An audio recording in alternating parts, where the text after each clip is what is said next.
నువ్వేరా కథం శేషేంద్రుడి పదం నీ బలమై చలో సైనికుడా చలో అలు పెరుగని గళం మన అందరి బలం అవినీతి అవకతవకలు పద్ధతిగా నిలదీత తనువున కణకణం జనసేవకు పణం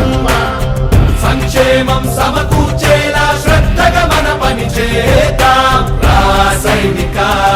కదలిరా రా సైనిక జనసేనానితో అడుగు వేద్దాం మనమిక సైనిక